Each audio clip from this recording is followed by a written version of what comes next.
Sahabat-sahabat sekalian, apa 5 perkara ini? Apa kuman-kuman apa? Pertama, berhujjah dengan kitab.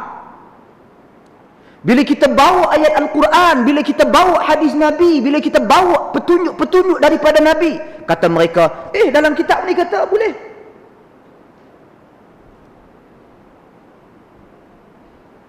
Dalam kitab kuning boleh kata boleh. Ni ada. Dalam kitab-kitab di belakang sana ini ada.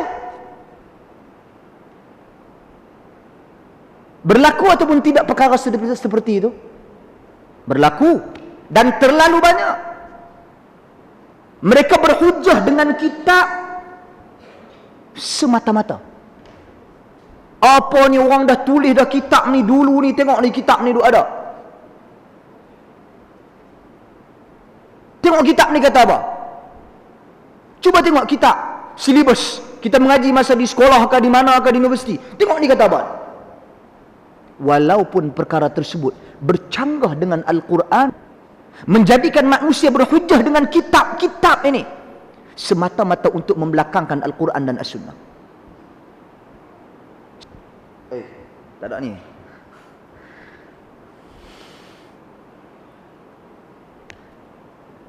Umar Al-Khattab radhiyallahu anhu, dia datang kepada Nabi sallallahu alaihi wasallam. Dia bawa kitab Taurat. Dia kata, "Ya Rasulullah, jom kita baca kitab Taurat." Apa kata Nabi sallallahu alaihi wasallam kepada dia? "Lau kana Musa hayyan la yahillu lahu illa an yattabi'ani." Sekiranya Nabi Musa masih hidup, tidak halal bagi dia kecuali mengikut aku. Apa yang saya nak maklumkan di sini, hujjah, dalil bukan terletak pada kitab. Dalil terletak kepada Al-Quran dan penjelasan Nabi di dalam As-Sunnah. Itu dalil. Sebab itu kitab tu dia cetak macam mana pun, dia buat tulisan cantik tara mana macam mana pun, dia hias elok-elok, besar-besar mana pun, besar bangunan ni pun kitab. Tetapi sekiranya di dalamnya terdapat sesuatu yang menyelisihi Al-Quran dan Sunnah, hujjah bukan pada kitab. Ustaz, ini akhir-akhir ini ramai manusia mati dia jadi babi je. Dia bertukar rupa dia.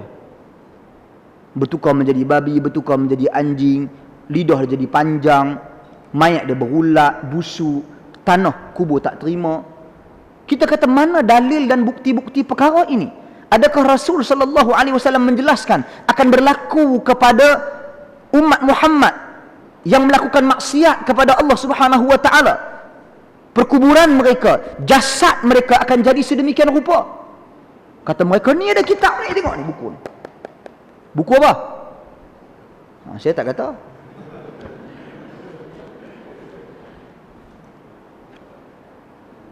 Buku-buku seperti itu, majalah-majalah seperti itu. Ini ada. Ini bukan dalil. Sesuatu kan di dalam kitab bukan dalil. Seperti penyebaran ideologi Syiah dalam masyarakat kita pada hari ini. Penulis seorang Syiah menulis di dalam kitab-kitab dia, menulis di dalam buku-buku penulisannya.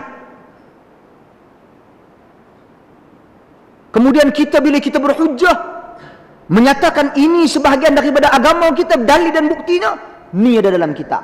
Mana boleh.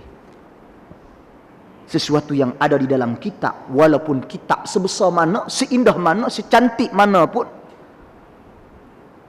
hujahnya terletak kepada timbangan Al-Quran dan As-Sunnah. Sekiranya menyelisihi Al-Quran dan As-Sunnah, diketepikan. Saya bawa satu contoh, adik-adik sekalian. Satu contoh lagi. Apabila murid kepada Al-Imam Asy-Syafi'i, murid kesayangan Al-Imam Asy-Syafi'i, Abu Yaqub Yusuf ibn Yahya Al-Buwaiti, yang wafat pada tahun 237 Hijrah. Ini bukan anak murid sebarangan. Kalau kita kata, memang kita ada ramai pensyarah, dan memang kita mengakui aku anak murid kepada pensyarah-pensyarah ni. Tapi belum tentu pensyarah kita mengenali kita satu hari nanti. Kamu siapa? Saya dulu yang duduk depan tu. Saya tak ingat. Tapi kalau yang pensyarah ingat, yang pensyarah hubungi, yang pensyarah memuji dia, ini menunjukkan dia anak murid yang hebat.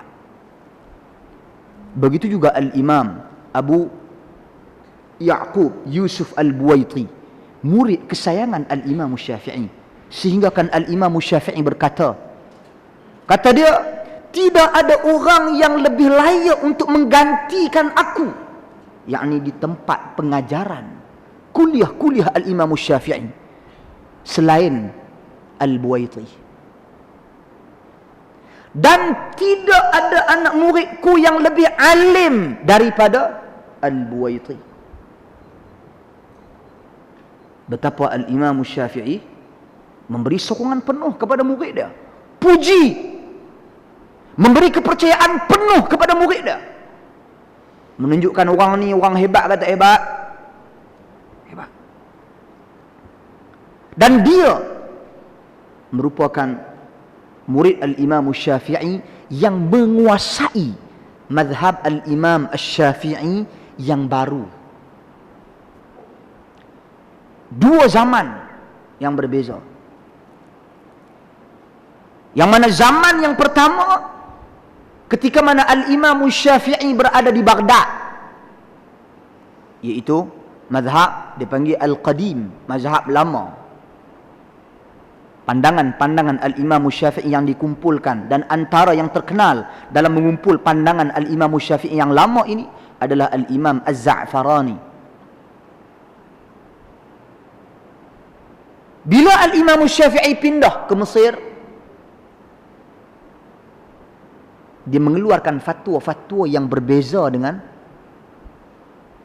fatwa dia yang lama ketika mana dia di Baghdad.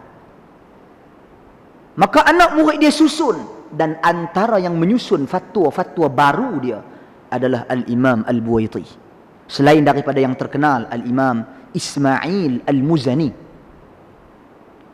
Ni kena kenal lah ni, bukan takat mazhab Syafi'i ya. Pergi bertengkar, bertekak dengan orang, bertekak dengan orang ni. Aku mazhab Syafi'i. Syafi'i mana? Mazhab mana? Mazhab lama, mazhab baru?